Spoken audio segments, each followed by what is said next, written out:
Hello everyone. Are you getting excited for Advent?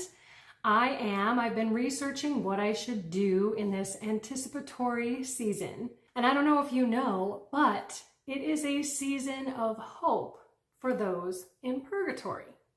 So if any of you have lost a loved one, you can pray for them this Advent season. It's something so selfless to do, and your prayers can potentially change the destiny of that loved one's soul. So I got to read a few things here. Saint Catherine of Genoa, who was a great mystic in the 15th century, said the souls in purgatory are immersed in a love so pure that nothing can hold back their thirst for God. They rejoice because they know they are destined to unite with Him for eternity. But moving on. Okay, I had to bring my dog in. You're going to hear tick, tick, tick, tick, tick on the floor because she was barking like a lunatic outside. So we're going to talk about Maria Sima, who is an Austria mystic, and she usually has these visions about purgatory. And she said that Advent is a special time when souls receive particular consolation. During Advent, the souls perceive with greater intensity the hope of their liberation. The prayers of the living during this period are like small flames that illuminate their darkness, and every sacrifice offered for them shortens their time of suffering.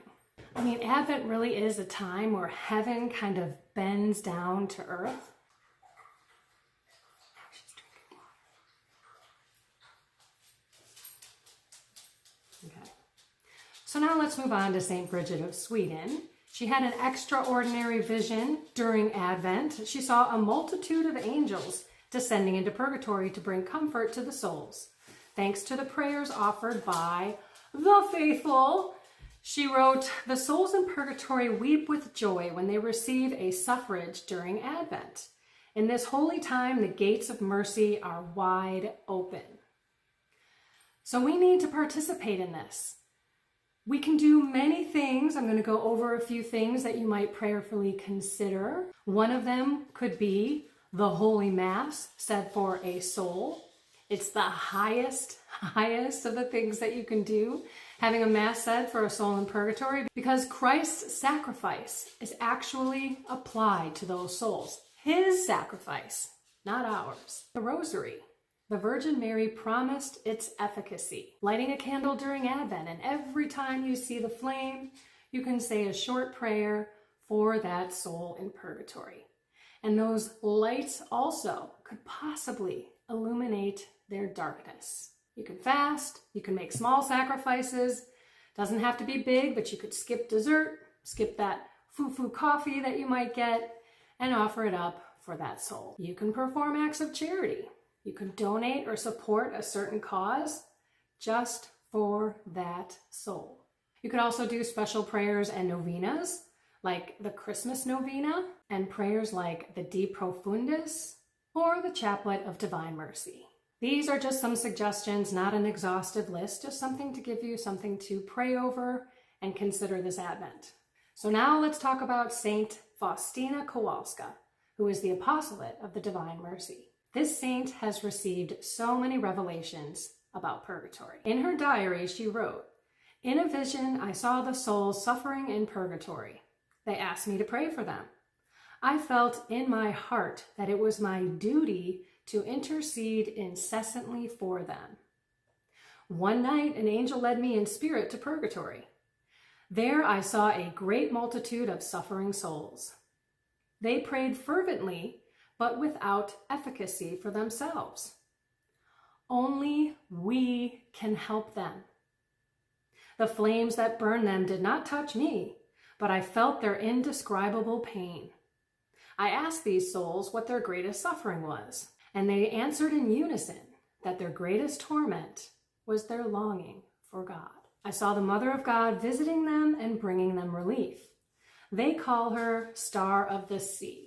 She brings them refreshment." So maybe what we should do is focus on a soul or two or three. It's really supposed to be an individual one, but maybe it's your spouse and your family, and just pray. Sacrifice, fast, pray the novenas, have a mass said for them if you can. It's very difficult at my parish to have masses said for people because there's just such a long list. So you may not be able to get it in during Advent, but you should still have a mass said for them often. So now I'm curious, what are you guys thinking of doing for Advent? I'm definitely praying the rosary, which I do every day. Usually I pray a decade for the souls in purgatory, but maybe I'll just do the whole rosary for them. Certainly the Christmas novena is not too difficult. Maybe that's something that we pray the entire Advent season. Do you have an Advent wreath with candles? Mine is all ceramic, but I'm pulling that bad boy out. I'm going to be lighting a candle every day. And every time I notice it, throwing up a prayer for my loved ones. Acts of charity. Maybe there's things that are going on at your particular parish that you can help out with. Maybe you can go to a soup kitchen. Maybe you could donate to one of the good causes out there for your deceased loved ones. So many things to think about. I hope that you pray over it because Advent is tomorrow. I don't care if you see this 4, 5, 6, 7 days into Advent. Just start. Do it. Because those souls rely on us. All right, everyone, I'm going to go talk to my Soul, Mind, and Body membership group. If you care to join, you can click the join button below.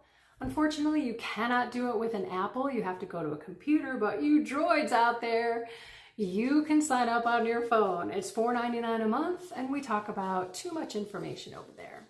All righty, have a wonderful start of your Advent tomorrow. I will be back on Monday live. Find something more with God, soul, mind, and body. Remember, you want people to pray for you when you're deceased, right?